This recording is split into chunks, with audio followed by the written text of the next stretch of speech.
औद्योगिक कॉरिडोर की स्थापना करने की 200 यानी बहुत बड़ी संख्या है। आप कहेंगे कि भाई झारखंड में क्या होगा, लेकिन तो सरकार स्टेट गवर्नमेंट पर निर्भर करता है। जमीन तो कोई आसमान में कोई कॉरिडोर तो नहीं लगता है। तो ये अपने आप में ये भी बहुत बड़ा क्षेत्र है। एमएसएमई को के लिए भी जो क्या कहते हैं ग्रोथ फंड 10,000 करोड़ रुपया की, छोटे उद्योगों के लिए 2,000 करोड़ रुपया की ये जो योजना बनाया है, जो पूरे देश इसको, देश के सभी राज्य इन योजनाओं का लाभ ले सकती है, जिससे अधिक से अधिक लोगों को रोजगार मिल सकता है।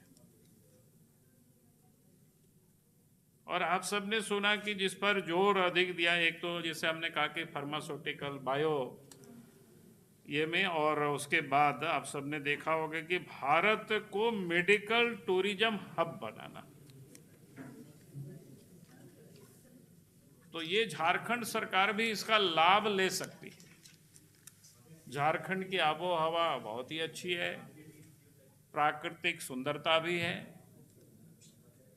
तो उसके लिए क्या है कि अच्छे अच्छे अस्पतालों को ठीक करना, अच्छे रखरखाव हो, अच्छे उनके ट्रीटमेंट हो। फिर यहाँ हमारे यहाँ कुशल मजदूर भी है, यहाँ पर हमारे ट्राइबल बच्चियाँ हैं, उसको आप नर्स की ट्रेनिंग दीजिए, बढ़िया से सेवा का काम कर सकते हैं। यानी अच्छा एक टूरिज्म, मेडिकल टूरिज्म की जो बातें हुई था उसमें से सरकार, झारखंड सरकार भी उसका लाभ ले सकती है आसानी से। फिर प्रत्येक जिला में आप सबने देखा कि भाई लड़कियों के लिए हॉस्टल बनाना, वास्तव में लड़कियों को कितनी दिक्कतें होती थी। और जिनके पास पैसा है वो तो प्राइवेट मकानों में भाड़े लेकर के रह लेते हैं, लेकिन जो गरीब बच्चियां होती है वो शहरों में आकर के पढ़ नहीं पाती थी। अब देश के प्रधानमंत्री नरेंद्र मोदी जी ने बहुत ही अच्छा, जिसको कह सकते हैं, जो बेटी पढ़ाओ बेटी बढ़ाओ, तो ये जो संकल्प है इस दिशा में ये पूरी होगी कि भाई हर शहरों में गर्ल्स हॉस्टल्स बनाए जाएंगे।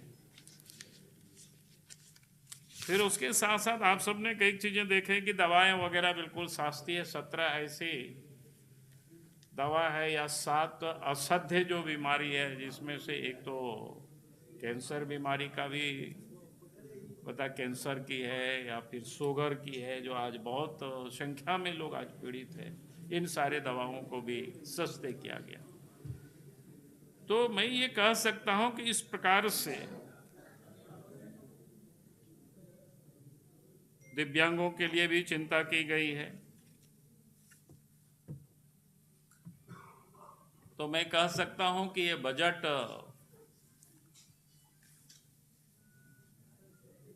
युवाओं को ध्यान में रख करके, ताकि लोगों को रोजगार मिल सके,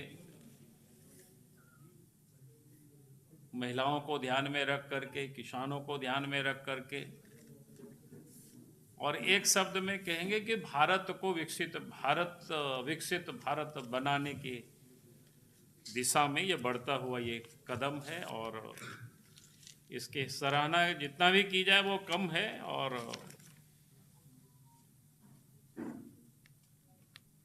ये बजट आज पेश हुआ, बाकी डिटेल्स आप देखेंगे तो आप सबको भी और ध्यान में आएगा। फिर मैं आप सब लोगों से ज़रूर मिलूँगा, ताकि पूरी बजट को देख करके, अभी तो जितना मैंने सुना था उसमें से कुछ कुछ चीज़ों को मैंने नोट किया था कि किस प्रकार से देश आगे बढ़ेगी, कैसे रोजगार के अवसर सृजित होंगे।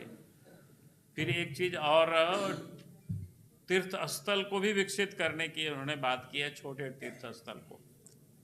तो झारखंड में भी हमारे कई इस प्रकार के तीर्थ स्थल है, जैसे आपके बगल में राजरप्पा है, देवघर है, बासुकीनाथ है, जो इम्पोर्टेंट है। अगर हम जहाँ पर सहजता से बहुत सारे लोग आते हैं, अगर इन स्थानों को डेवलप करें, इनको मेन सर्किट से जोड़ दें, ताकि लोग सहजता से, सरलता से वहाँ लोग आ सके, और उन सारे क्षेत्रों में सुरक्षा के भी अच्छी वातावरण हो जाए, तो मैं समझता हूँ कि झारखंड में जो इतने अच्छी जगह है, प्राकृतिक ने हमें नैसर्गिक रूप से दिया है, लेकिन उसके लिए मैं बार बार कहता हूँ पहली शर्त तो यही होता है कानून व्यवस्था ठीक हो, दूसरी होता है कि इंफ्रास्ट्रक्चर ठीक हो, तो उसका लाभ राज्य की जनता को भी मिलेगी।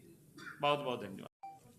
क्योंकि आप सब लोग भी, हम सब लोग मिलकर के ही सब सुन रहे थे, देश के वित्त मंत्री जी बजट भाषण दे रही थी, तो सरसरी निगाहों से जो हम सब ने सुना है और हम सब लोगों ने ही सुना है उसको, उसमें ही मैं जो मुझे समझ में आया कि डिटेल तो जब पूरे पढ़ेंगे स्थिरता से तब फिर वो डिटेल बताएंगे, लेकिन एक बात तो साफ है, एक तो विकसित भारत बनाना है 2047 तक देश को, तो ये बजट उसी दिशा में बढ़ता हुआ या बढ़ते हुए इसको कह सकते हैं एक कदम है। उसमें से कई चीज़ों ने, एक तो कहा कि भाई आर्थिक विकास को हमें गति देना है, आर्थिक विकास को गति देने के लिए उत्पाद पर विशेष जोर दिया गया है। आप सबने सुन ही रहे थे, और उत्पाद के साथ साथ रोजगार सृजन पर भी जोर दिया गया है, और किस प्रकार से भारत विकसित भारत बनेगा, रोजगार का सृजन कैसे हो सकता है, लोगों की आय कैसे बढ़ सकती है,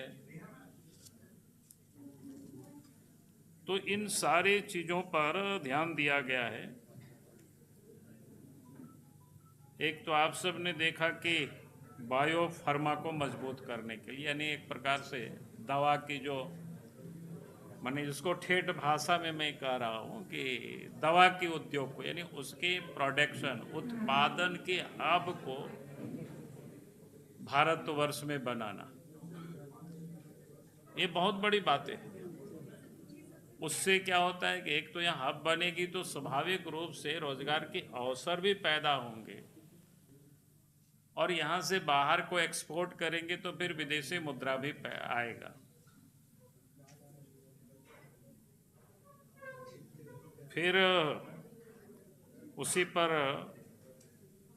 कह रहे थे, क्या कहते हैं, क्लिनिकल ट्रायल स्थलों को भी विकसित करना, और देश भर में छोटा मोटा नहीं है, 1000 स्थलों को विकसित करना। जो बजट है वो एक रोड मैप जो पहले के कई सालों के बजट में ऑलरेडी फाइनेंस मिनिस्टर ने डिसाइड कर रखा था, तो ये बजट भी उसी दिशा में अगला स्टेप है, जो 2047 का विकसित भारत का लक्ष्य है उसी के टुवर्ड्स।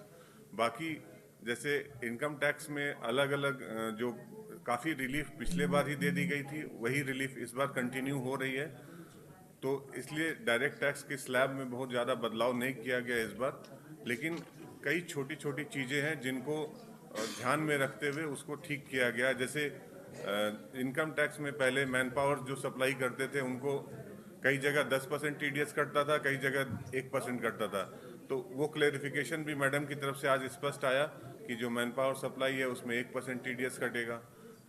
जो खास करके जो फॉरेन में रहते हैं वो अपनी प्रॉपर्टी को यहाँ बेचते थे तो उनको बहुत दिक्कत होती थी, उनको 10 नंबर लेना पड़ता था।